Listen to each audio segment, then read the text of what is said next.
to welcome you to the Zero to SOC 2 in 1 year event here, led by Chuck Kesler. I'll give you a brief bio on Chuck. He's the Chief Information Security Officer at Pendo, and he brings over 30 years of IT and information security management experience to his role. Pendo is a hyper-growth tech unicorn company whose mission is to improve the world's experiences with software. And I think you said it's about a 7-year-old company. Prior to joining Pendo in November 2018, Chuck served as CISO for Duke Health for 7 years. And he also has managed Symantec Security Advisory Service consulting practice in the US. Chuck received an MBA and BS in physics from NC State and is a CISSP and Certified Information Security Manager, CISM, as well. And he's also a graduate of Carnegie Mellon's CISO certification program. So without further ado, I pass the ball over to Chuck to tell us all about it. Hey, thanks, and thank you everybody for joining this afternoon. I wanted to spend some time when I was thinking about presenting at InfoSeCon this year. I was thinking about what topics do I spend a lot of time on, and SOC 2 is one that I've definitely spent a lot of time on over the last few years. So, what better thing to talk about? It's certainly something that I've gotten a lot of questions about. So, hopefully you all are here to learn a little bit and actually hopefully ask those questions along the way. I do have a couple of breakpoints kind of built into the presentation here where we can stop and kind of check in and see what's going on in the chat. And then of course, at the end, a nice little Q&A section there as well. But certainly if along the way you have something you want to ask, I might not see it immediately in the chat, but go ahead and put it there. So when we do take those pauses, I can look over and see those comments. So yeah, just moving along here, learning objectives, or as I noticed in the program here just a few minutes ago, it actually was listed as learning objections. So I don't know if that was my typo or somebody else's typo, but I had a good laugh at that. Yeah, the things that I hope that we can do today, help everybody understand how you build a business case for doing a SOC 2. I think it's something that at some point or another, we all as security professionals get asked about. Understanding the different types of SOC reports, because there's a lot of alphabet soup out there around the subject. And so hopefully we'll help explain what those different types of reports are. Also describing the 5 trust principles. Again, those terms get bandied about a lot, and it's not always obvious exactly what they mean and why they're important. And then how to prepare for an audit. So once you've actually decided to do this, what do you need to do to get ready? What are those steps that you need to make sure are completed before an auditor shows up? Being able to construct some sort of high-level timeline or project plan for compliance. Obviously, not enough time in our presentation to go into that in detail, but at least want to give you a high-level idea of what a SOC 2 project might look like. And then finally, how you can use SOC 2 as a foundation for doing other types of compliance programs that you might be asked about as well. Okay, so yeah, just kind of reiterating some of my background, but how that ties into SOC 2. Obviously, I've spent the last 2 years here at Pendo managing our SOC 2 program, and we cover all 5 trust principles. I was actually very lucky joining CISO as Pendo as CISO when I did, because they had just completed their first SOC 2 audit at that point. So they had actually done a lot of the heavy lifting before I arrived, which is always wonderful to find out when you're starting a new job. But we've had to build on that a lot over the last couple of years. So definitely wanted to share some of that experience. Prior to joining Pendo, as was mentioned, I was a CISO over at Duke Health for 7 years. And there we had started to work on a SOC 2 audit program that we were going to do on our own organization at the time, but we extensively used SOC 2 audits to assess our vendors. And it was one of those things where, hey, we always ask our vendors to do this, but we haven't done it ourselves. So we really have to be doing it.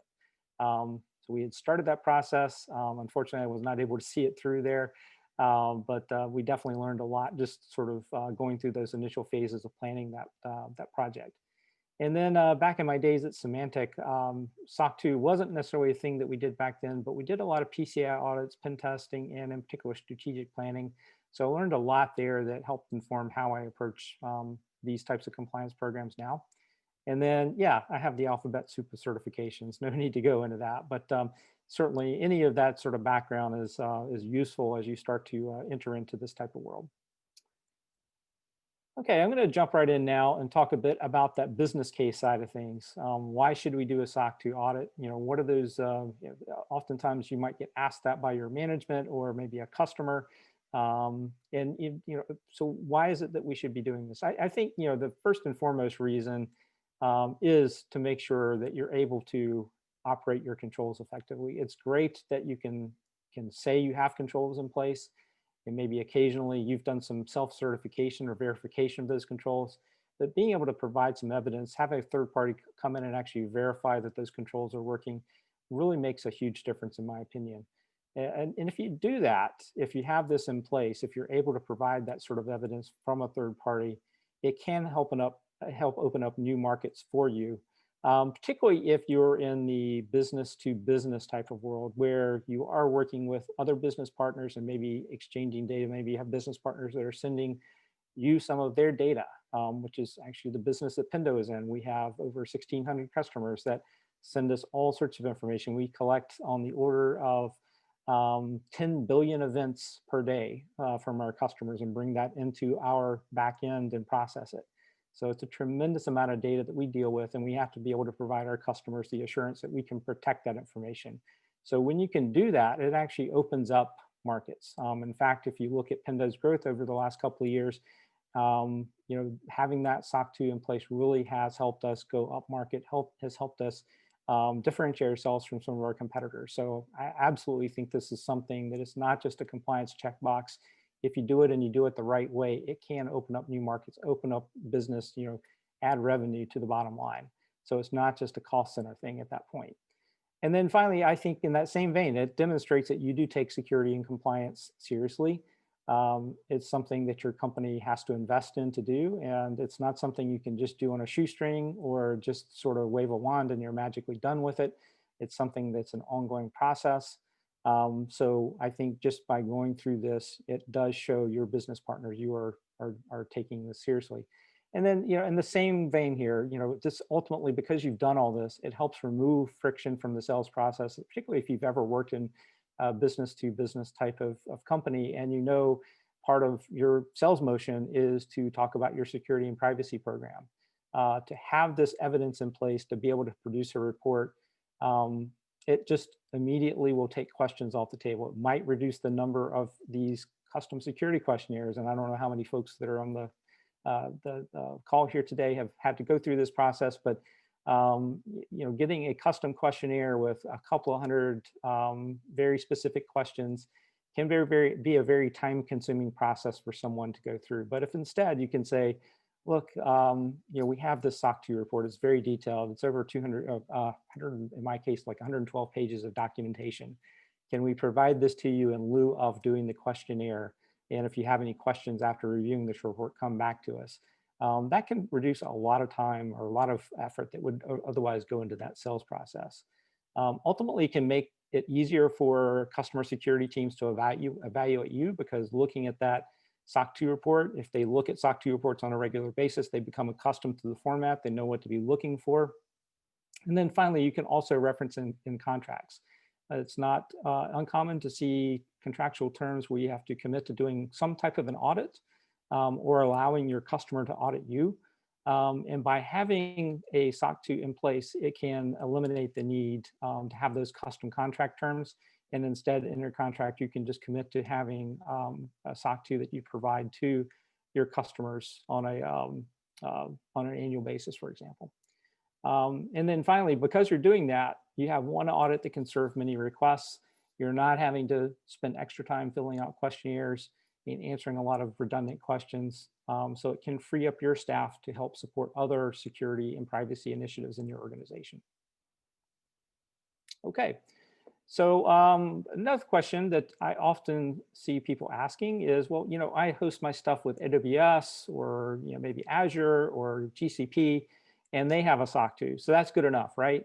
Well, no, it's not. The bottom line is the service provider is only covering a subset of the controls that really matter. And if you refer back to the Cloud Services Shared Responsibility Matrix, and there are a lot of different versions of this out there. I've got the Cloud Security Alliance one up on the screen here. You can see those things that are in the darker gray circles on the right-hand side, those are the only things that are covered by the cloud service provider. So, those lighter blue circles are things that you're still responsible for. So even if you have, and it does help reduce the amount of work you have to do, by the way. For example, we host in GCP, so there are a lot of things that Google does for us, like for example, around physical security, because we do not host any servers in our facilities that actually, well, we don't host any servers at all in our facilities, but just because we can make that statement confidently, we take a lot of physical security controls off the table, and we can just point to the extensive work that Google does to validate those controls. So again, it does help, but it does not remove the need to do the work. And it's important to understand that there are lots of other things that you still need to cover. For example, your SDLC processes, your HR processes, those are things that your cloud service provider is not going to do for you. So it is important not to just rely upon the cloud service provider to cover these things and expect that that's enough. So what are the different types of reports? Again, there's a bit of alphabet soup out there, and I oftentimes have seen a lot of confusion around what these things mean. So I just wanted to review a couple of these really quickly. A SOC2 Type I report. I think that is something oftentimes I will see when I talk to my own vendors, actually, and particularly newer companies, other startups. They may say, well, we've done a SOC2 Type I. Well, that's great. That shows that you're going through the process, but the SOC2 Type I is just an audit of the suitability of your control design. It doesn't actually test the operating effectiveness of the controls. And then the Type II is really where you bring in the actual audit, where the auditor is not just looking at the suitability of the control design, but they're also looking at the operating effectiveness. So they're actually coming in and doing those audit tests to ensure the control is doing what it's supposed to be doing. Both of those reports, by the way, are restricted use reports. They have all sorts of disclaimers in them about how you should and should not share them. Typically, you can only share them under an NDA. But there's also something called the SOC3 out there, and you'll occasionally see this one a little less often. But the SOC3 effectively is an executive summary of the SOC2 report. But the important thing about it is it can be publicly shared. So it's written in a way that, for example, if you want to post it on your website, you can do that. And again, that's a way to remove friction from the process. So instead of having to have an NDA in place and having to custom, go through some sort of process to request that report, you can just point your customers at the publicly available version of your SOC3 report, and they can download it from there. Great example of this. Again, I know Google, because I'm a Google customer, they have their SOC3 report publicly available. You can go download it anytime. It's a fairly extensive document. It includes a lot of information in it, but it doesn't include the information about the actual testing of their controls. So if I want that report, I do have to request it under NDA. Because we're already a customer, we have that in place. It's easy for us to get it. If we were not a customer, you would just basically have to contact the salesperson and get that NDA in place to get it. But the SOC3 might be enough depending upon what you're trying to evaluate. So what type of report do you need as you're starting your program? Well, the Type I report is really what you're going to do as a first step. Usually, you're only going to do it once. Unless you do have some sort of really major change to your organization, to the scope of your environment. Say you go through some sort of M&A activity and your infrastructure significantly changes, your controls significantly change, you might want to go through the process of creating a Type I report. But once you have that Type I, the next step usually is to go into the Type II audit, again, where you're doing the actual audit to evaluate the effectiveness of the controls. This is what most customers are likely going to want to see, particularly if you're hosting any of their confidential information, and you're usually going to do that on an annual basis. So there's going to be 2 or 3 checkpoints during the year for that annual audit where the auditors are going to come in and test your controls. And then finally, the SOC3, when are you going to do that? Not everybody does this one, but it could be very helpful for marketing, and it actually doesn't cost that much more to add that in. So if you want to be able to post something on your website, for example, demonstrating that you have SOC2 compliance, you can have the SOC3 report prepared and pass it along to your marketing folks. So what about SOC 1 reports? Hear about that. Sometimes I hear SOC2 Type I get confused with SOC 1, but they are very different things. The SOC 1 reports are really geared towards assessing controls for organizations that do data processing services around financials. Typical examples of these are like payroll companies, benefit services, fintech firms, anything where the organization is doing something that generates data that would be reflected into a financial statement. The contrast here is the SOC 2 focuses on controls that deal with storing, processing, transmitting, or in some other way managing a broad range of customer data. So not just financial data. And the typical example here, are any sort of cloud service provider, is a kind of an easy case there. But there are lots of other situations where that might be applicable. And just like with the SOC 2, the SOC 1 also has Type 1 and Type 2 reports. But again, just sort of keep in mind, if you hear SOC 1, that's really for companies that are doing these financial services. SOC 2 is going to be more geared towards companies that do data processing. And what about these SSAE 18, or sometimes you'll hear SSAE 16, and oftentimes this comes up like in contracts, because these are the more formal terminology for the SOC 2 reports. And I am not an auditor myself, by the way. I'm not a member of the CCPA, which is the responsible party for developing these standards. But the SSAE stands for the Statement on Standards for Attestation Engagements. And the SOC 2 report is a type of an SSAE 18 report. And the 16 version of that was the previous version of SSAE that was deprecated back in May of 2017. So sometimes you'll still see those terms. Just know for the most part, when you do see them, you can just sort of mentally substitute SOC 2 in for that.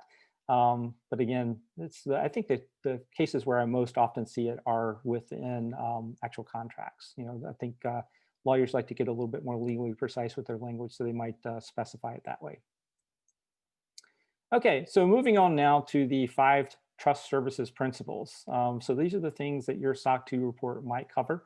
The security, privacy, confidentiality, processing integrity, and availability trust principles. I typically remember these by thinking about those ones on the right as the CIA triad: confidentiality, integrity, and availability. And then security and privacy are the kind of 2 additional ones to that. So that's my memory mechanism for keeping track of these things. But just to highlight how these things are different, the security trust principle is really the key one. This one is referred to as the common criteria because it really underpins all the other trust principles. So it's the one that you always have to do, regardless of what type of SOC 2 audit you do. You're always going to be doing the security trust principle. The others are added depending upon your objectives with the audit. But those objectives, the privacy trust principle is really looking at, are you doing the things that you say you're doing in your organization's privacy policy? The confidentiality trust principle, where security looks at whether systems are protected against unauthorized access. Confidentiality is looking at, do the right people have access? Are the access restrictions appropriate there? And processing integrity, as you could probably interpret from the name here, is more about, are you actually able to process data accurately and in a timely fashion? Those things are again part of the CIA triad. And then availability, same way. If you've got SLAs around, for example, uptime, looking at the controls that are necessary to deliver on that SLA can be part of that trust principle. Okay, so which trust principles should you cover? Ultimately, you need to look at your customers and see what they care about. Obviously, if you're dealing with any sort of PII, security, confidentiality, and privacy are probably going to be the most important ones for you. As we just said, security is the one that you always have to do. But if you're dealing with PII, there's probably going to be some interest in confidentiality and privacy as well. If you have those SLAs that are reflective of how much downtime you can have, availability is probably one that's going to be important to think about as well. And then same thing with data accuracy, that's probably going to point you towards doing processing integrity. So ultimately, I say look at your contractual commitments. Look for where you have SLAs. For example, if you have BCP and DR requirements and those uptime SLAs, you're probably going to want to think about the availability trust principle, or actually also the processing integrity trust principle could be important there as well. Also look at the regulations that you're being bound by.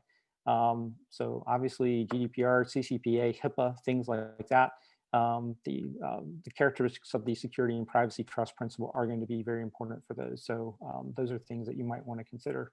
Yeah, I think a really key one there, you're obviously going to be doing security, but adding privacy really can be a great way to demonstrate, for example, that you are adhering to GDPR if your privacy policy is aligned with GDPR. Now, GDPR, sort of like HIPAA, there's not an official way to certify against GDPR. So it shouldn't be interpreted as meaning GDPR certification, but it can be a way to make a statement to say you've assessed your compliance because your privacy policy has been aligned to GDPR and you've tested the controls by including the privacy trust principle. So it is a good way to build a connection there.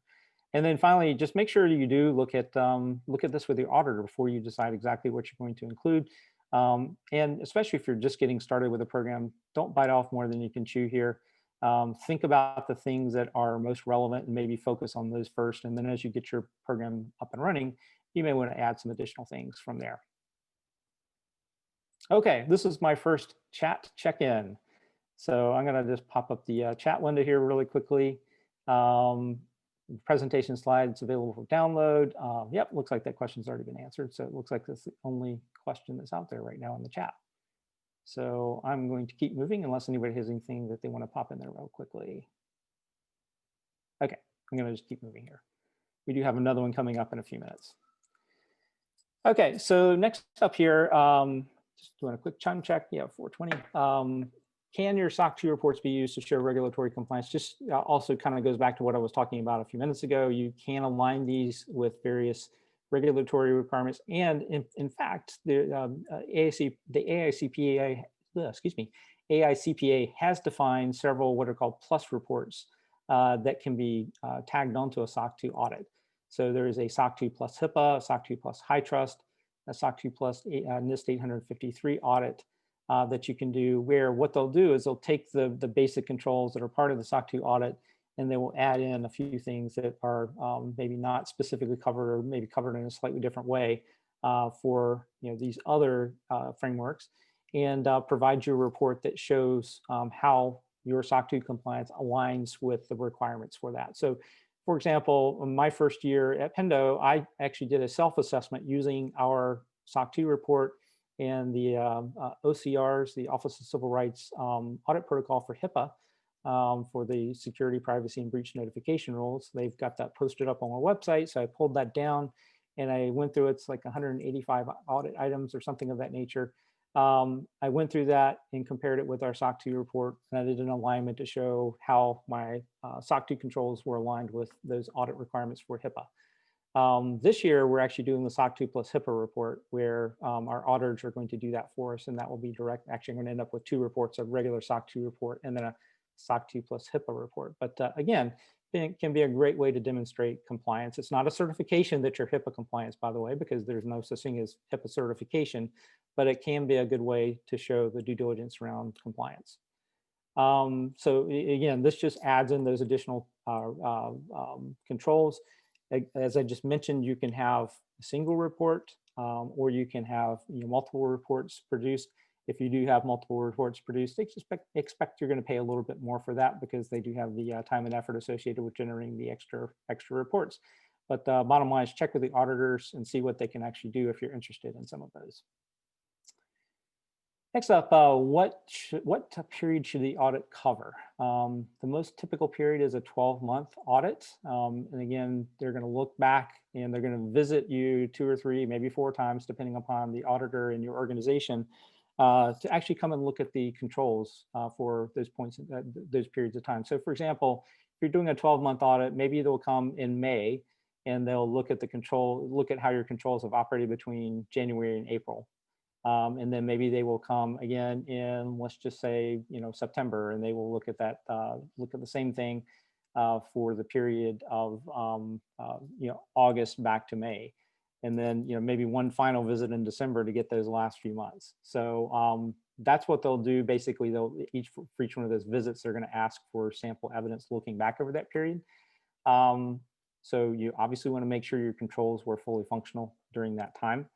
But the first time you go through that, you may not really want to wait a full 12 months to get that audit report back. So there are ways to accelerate that. 6 months, certainly a pretty common thing to start with a 6-month audit. I've actually even seen 3-month audits. So I don't consider that ideal because it's a very short period to look at the effectiveness of your controls. But if you really just want to get something, out the door and show that you're working on it, hey, it might be a great place to start. But just remember, if you do that, you want to immediately move into that 12-month audit cycle and be able to provide your customers the assurance that, okay, yeah, we just did 3 months or 6 months, but we're now in the process of doing a 12-month audit, and we will have that report in the future to share with you. So that's my advice. Certainly consider doing a shorter audit cycle for the very first one, but after that, you should be doing 12-month audits. So GRC Systems is something you need to do this. Yeah, it's probably something that will really help, but there are some approaches that you can use. I like to call it living off the land. I know Ryan Lynn was doing one of the keynotes this morning, likes to talk about living off the land for pen testing. I consider this living off the land for GRC, but you may have a lot of tools in place that you can already use. Basically, you need something to schedule tasks, to manage workflows, and collect and correlate evidence. If you have a system like Jira in place, which is what we use at Pendo, then you can use that as a way to get started. But by the way, if you don't know what GRC is, governance, risk, and compliance, there are a lot of tools out in the marketplace that specialize in this. And ultimately, as you mature, you're probably going to want to have a GRC tool, particularly if you start doing multiple compliance audits. For example, if you're doing PCI and say FedRAMP, or also maybe an ISO 27000 or 27001 or something like that, then you're probably going to want to use a GRC tool because the complexity scales up pretty quickly because you're going to have multiple, you're going to have the same, you want to be able to map your controls to those multiple compliance requirements, basically. And a GRC tool can make that a lot easier to do.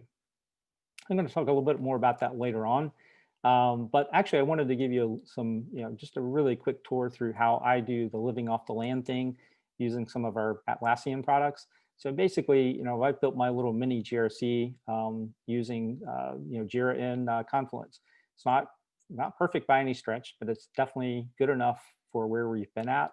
And we are, by the way, we're looking at moving into a full-fledged GRC tool. And automation is really going to be key for us, by the way, in this. We are undertaking a FedRAMP program right now, and there is no way, given the scale of what we have to do for FedRAMP, that the manual processes that we've used for SOC 2 will scale that way. So yeah, definitely looking at tools that can help you automate is very important. But here's the, again, a living off the land approach. The first thing I did is I took our SOC 2 controls and I put them into a Confluence page, just a really simple page here. This is actually not even fully done yet. Basically, I'm going to do some cross mapping and linking between these different controls. So for example, linking a page for the compliance mapping for the SOC 2 CC 1.2, for example, take you to a page that actually explains that control. I don't have that piece in place yet, but it's pretty easy to do. But I've basically got 85 controls on this page. You just see 2 of them right there. But it just provides a nice, concise, simple way to come in and see, what are all of our controls and what do they cover? How do they map back to the different areas of SOC 2 compliance? So the next up is in Jira. Actually, we do this with a Jira plugin, but I believe Jira now has some built-in capability for doing this, for building recurring tasks. So we have a series, I think it's probably around 30 or 40 of these recurring tasks that help us do things everywhere from a daily to an annual basis for different things that we need to do on an ongoing basis, and we need to make sure they're not missed.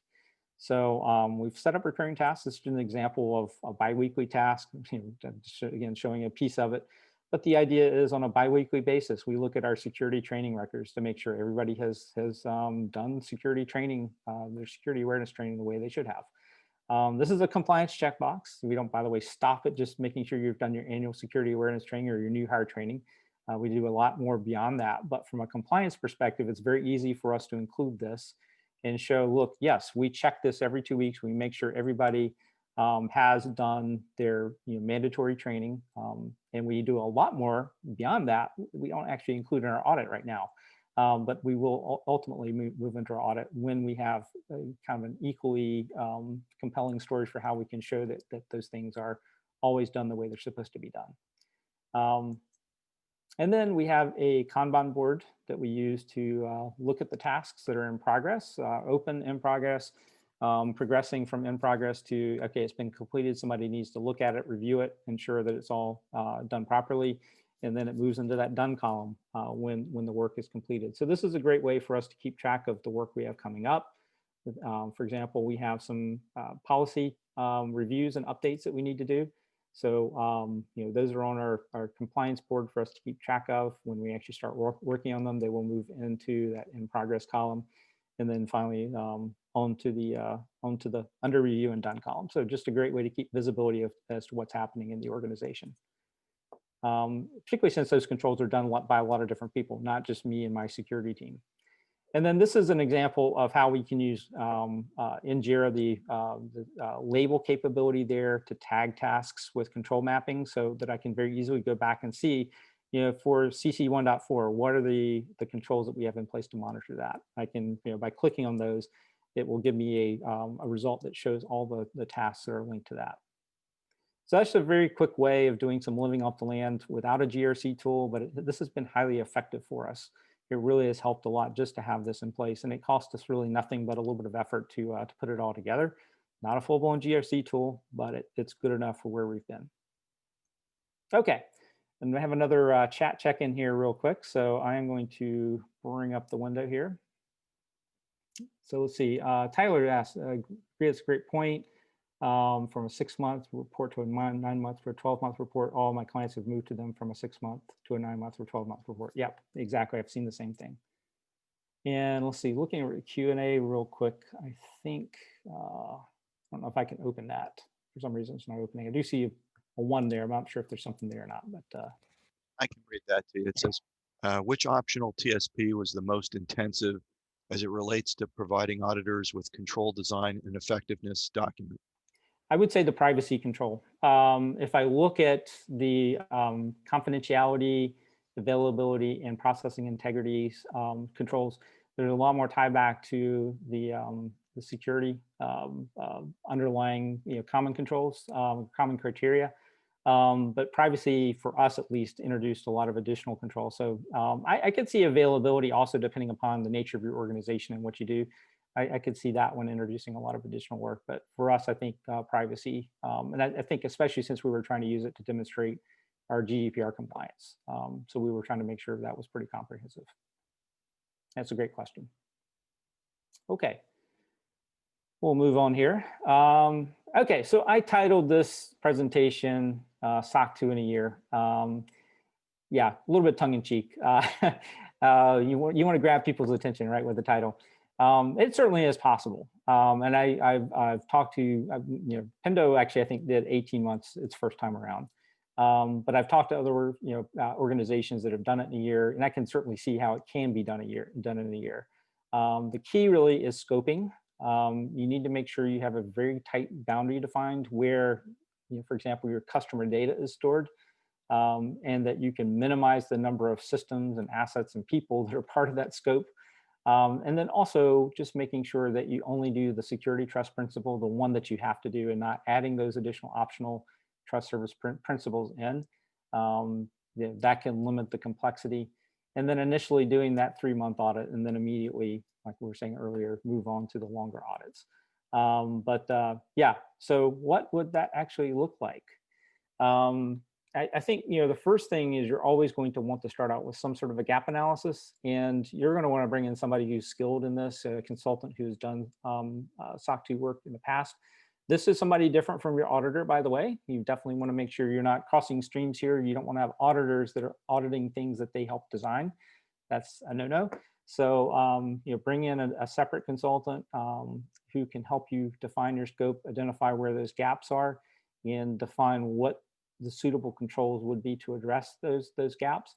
One of the nice things about SOC2 is that it's not very prescriptive in how you define the controls. And then, the whole point of the audit is you're basically being audited on the controls that you've defined, not some prescriptive set of controls, like, for example, PCI, which is highly prescriptive in terms of the controls that you have to have in place. They're basically auditing you on the things that you say you do. So working with an experienced consultant who can help you define the controls in a way that they do map to how you, as much as possible, take organically the things you're already doing and build up on them. For example, you may already have some good practices in place. You just don't have the written policies or procedures around it. So, building upon those things, figuring out how you have existing processes that can be mapped to some of the control requirements, and then where you don't have a control, figuring out the the most the simplest way that you can do that. Again, just to get off the ground, that's the best way to start. You're probably going to want to spend at least a quarter trying to document and implement those controls once you know where the gaps are at. And once you've done that, you'll be ready to move into the Type I audit. So you can use that to verify the suitability of the control design at that point, assuming you don't have any issues that come out of that audit. Theoretically, by that point, you're already operating the controls. So you can move in the fourth quarter, last portion of the year, to do that 3-month look back. At that point, hopefully, if you've gotten the clean SOC2 Type I where the audit controls were good, and you have at least 3 months worth of evidence at that point, you can have the auditors come in and do that audit and hopefully give you a clean report. So definitely possible to do this. Again, the 3 months is not ideal, but for a first audit through, as somebody who does a lot of discussions with our vendors, particularly other startups, to see that they've done the work, at least it gives a great deal of reassurance, even if it's not a 12-month look back at that point. But this is a more typical timeline. I think is a little bit more realistic. Probably is actually more representative of what we did at Pendo. Again, you're going to start with the gap analysis, depending upon how big that the gaps are. Getting them all addressed in 1 quarter, that's probably going to be a tall task. So giving yourself a couple of additional quarters to get to that, get that work done before you bring in the auditors to do the Type I is probably a little bit more of a reasonable approach there. You could maybe bring them in Q3 and again just leave yourself some time if you have issues to address those. But basically about 18 months in at this point is probably the best time to really do that that SOC2 Type II, where you're doing a 6-month look back, and then again, assuming you have a clean report, then just moving on into doing the 12-month look back at the again that 8th quarter in the process here. This is probably a pretty realistic timeline for most organizations, I believe. Okay, keys to success. Most important, I just talked about it, starting with the gap analysis. I think any sort of compliance program, it helps to understand, where you're good and where do you have things that you can already use versus the things that you're missing, or maybe something that can just, it's already in place that you can improve upon.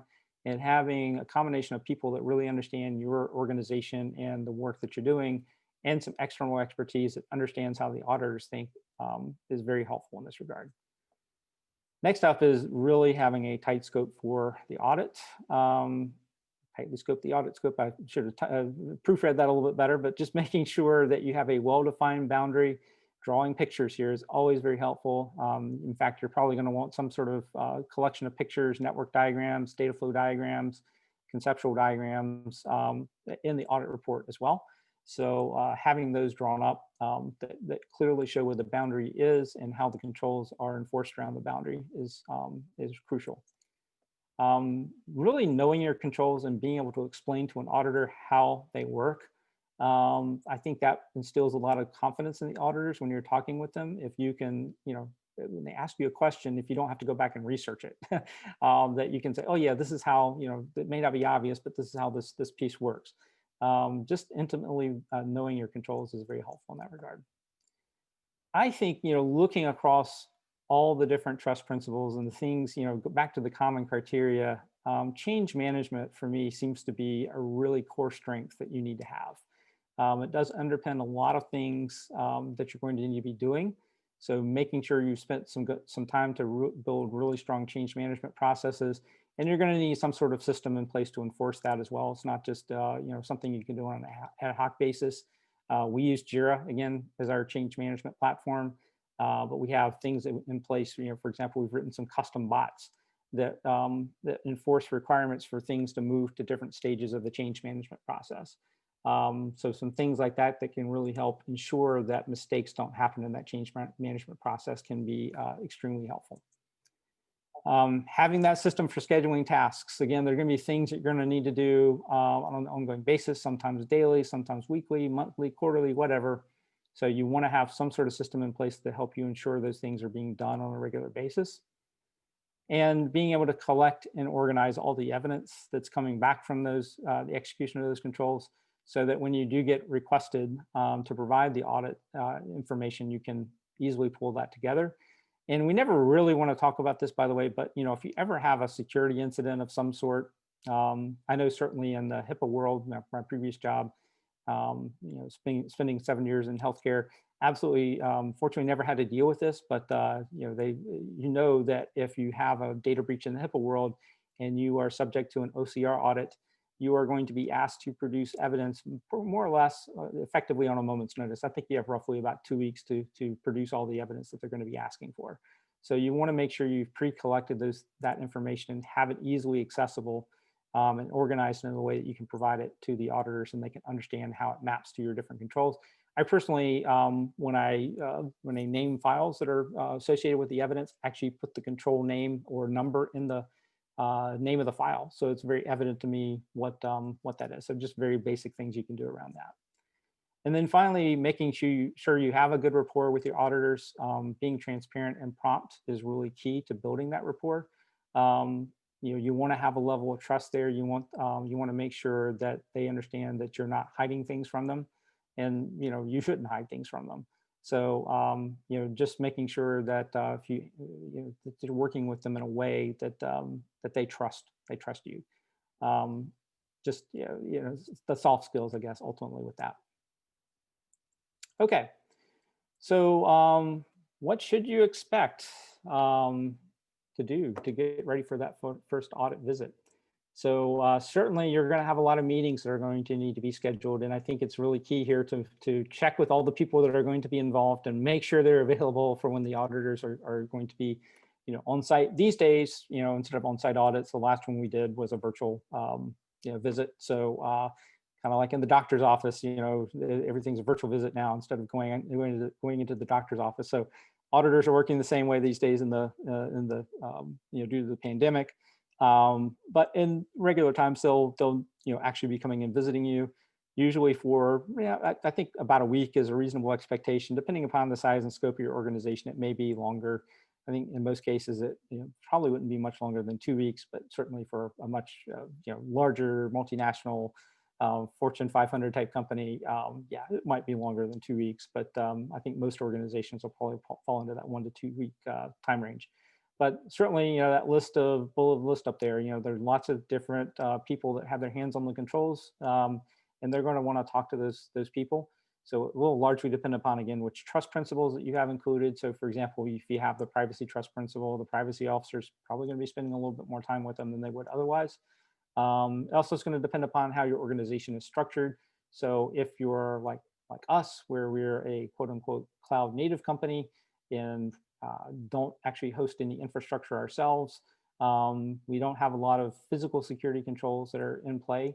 So that's a very minimal visit. But if you host your own, if you have server closets and things like that in your facilities, you can expect to spend a little bit more time on physical security, and those folks will be a little bit more involved than they would be if you're like us as a cloud native company.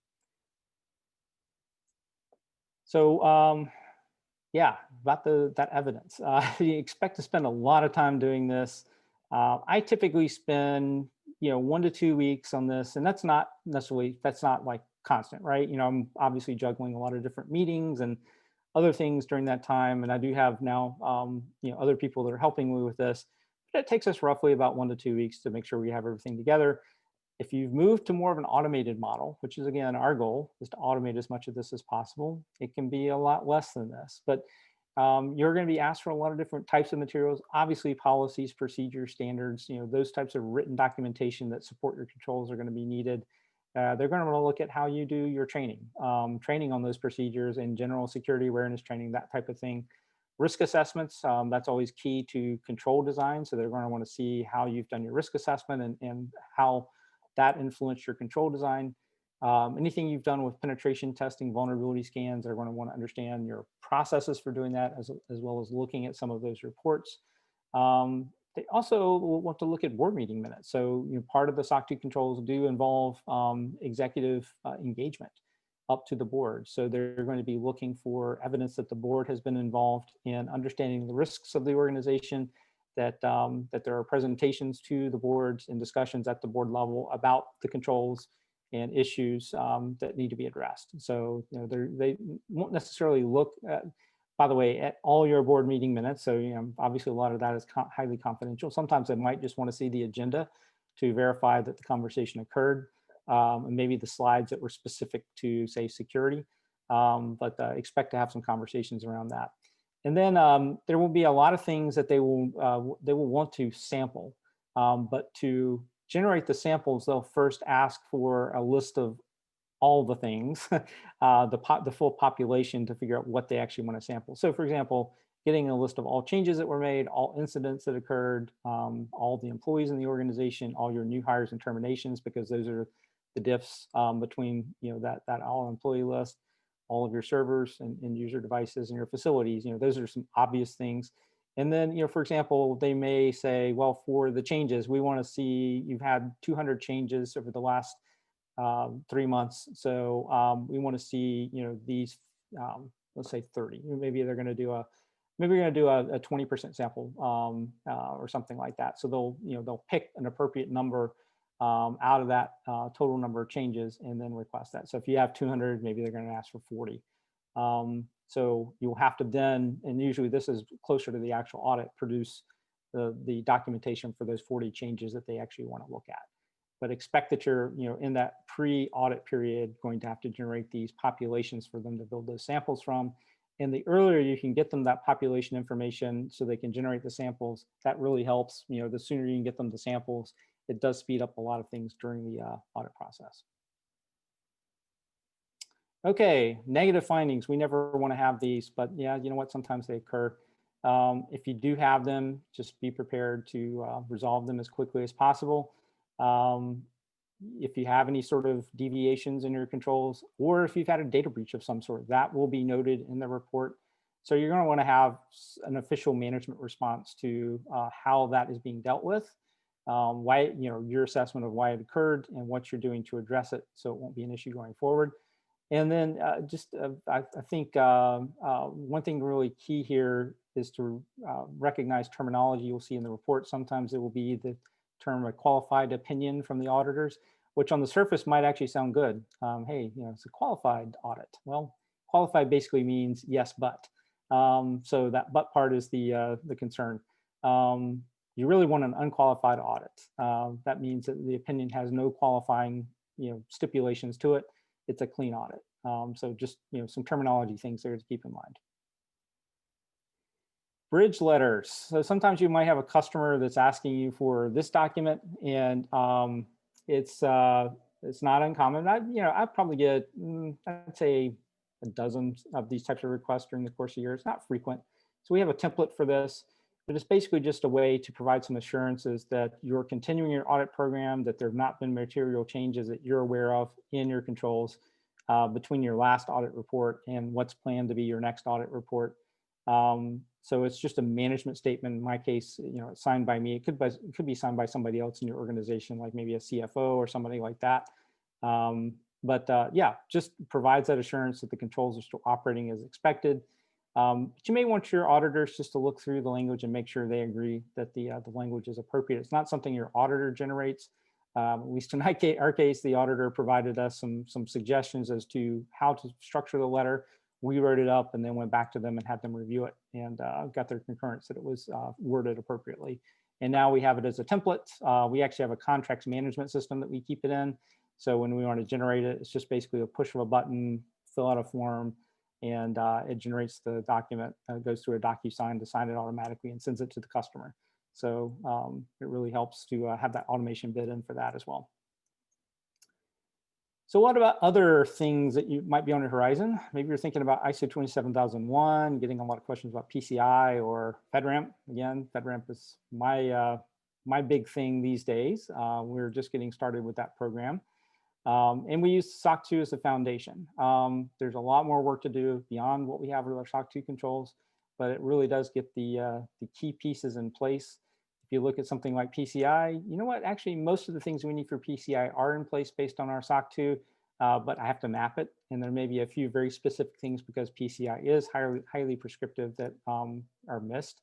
But yes, doing this can put you in a good place to pursue these other types of standards that you may want to certify against as well.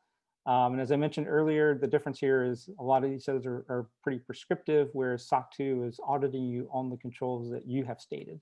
So, you know, that's where the mapping comes into play. If you're doing multiple compliance standards, you may want to look at, actually, I would strongly suggest looking at some sort of a unified framework like the UCF or the SCF. I think the UCF is the Unified Compliance Framework, and I think the SCF is the Security Controls Framework. Yeah, just competing standards out there, go look them up.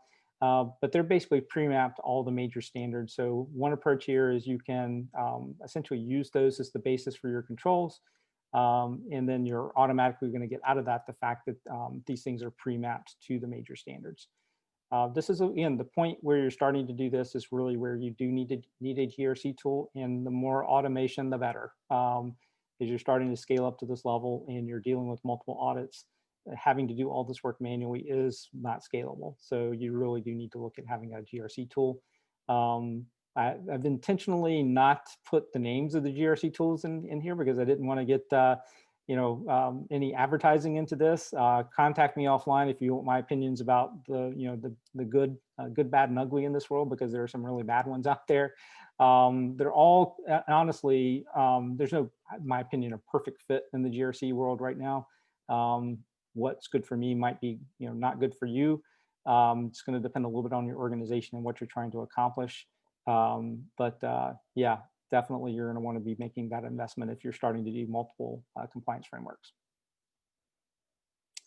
Okay, I think this is my last slide before the Q&A. I always like to just point out, just because you have a SOC 2 doesn't mean you're secure. And I've just, I think we've all heard this conversation or discussion at some point or another in our career. So no need to put the bullet points on the screen here, but just as a reminder, this is a compliance framework, and I think it's important to do these types of things. It does make you think about your controls. It does make you assess what's important for protecting your organization, and it provides you guidance for designing your controls. But just because you have all these wonderful audits in place doesn't mean there's not a gaping hole someplace. Continued diligence is always required. Keeping an eye on your risks, continuing to do those risk assessments and reevaluating your controls, looking at where your controls are, okay, it's good enough to pass the audit, but I know this could be better. Well, yeah, spend a little bit of time to make it better. Again, more automation, the better, probably in a lot of these cases. Coverage of the controls, maybe we talked about the audit boundary, but there could be things outside that audit boundary that could be issues. So you want to make sure that you continue expanding the controls, not just to be within the audit boundary, but also covering as much of the organization as you can. So I will kind of leave it at that. I think we could have a long conversation about that particular subject if we want to in the Q&A. But yeah, I think we're right at about 7 minutes to the end here. So that's a really good time to flip over to the Q&A side. So I think I'm going to just see if I can bring looks like I have the chat up. There's maybe one thing there. Let's see. So Edward asks, will the 2020 Pendo report have any control criteria affected by COVID, or a statement around COVID implications or an impact on operations as part of Section 5? Great question. Actually has not come up with our auditors, to be honest with you. We did actually discuss it, but because of the way we had designed our organization, basically on the zero trust principles, I hate that buzzword, but it's the best way to describe it. We were able to pivot fairly quickly from working in the office to working from home. Our controls are really focused on endpoints and also around identities and identity management in the cloud. We're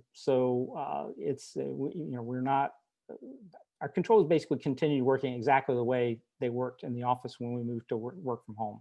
So I don't think we're going to end up with any sort of special statements or stipulations or anything like that around COVID. I'm actually not familiar with the Section 5 term there, so my apologies on that. But yeah, that's sort of where we stand on that. Is that I'm not sure the best way to if there's some way to unmute or anything like that on this, but if there is, happy to have you elaborate a little bit further if that makes sense. If you have additional questions on that.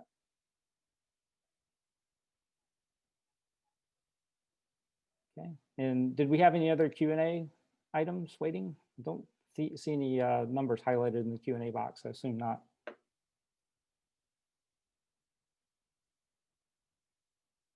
I think that was it, Chuck. I didn't see anything else either. Okay. Well, Edward, if I didn't adequately answer your question, feel free to reach out to me separately. I do on my last slide here have all my contact information. So feel free to reach out to me. Probably email, honestly, is the best way, although I am in the typical social media outlets, not that often though. So best way probably is just dropping me an email. Just always happy to chat about the subject if I can provide some additional context or something that didn't quite make sense in the presentation. This is a first time I've run through this particular presentation. I hope to do it several more times in the future. So if there was something that you felt like I didn't explain very well, I would love to get that feedback so I can make it better for the next go round. Okay, well, if there's nothing else, I can give you a few minutes back before the 5 o'clock session. But thank you again for coming. Thanks to the Raleigh ISSA folks for having me here today. Yeah, reach out to me if you'd like to talk more. All right, Chuck, thank you very much on behalf of the attendees. Great presentation. You took us through gap analysis, scope, the audit, compliance management, change management, I should say, and compliance for the SOC 2. So it was very educational. Thank you on behalf of everyone.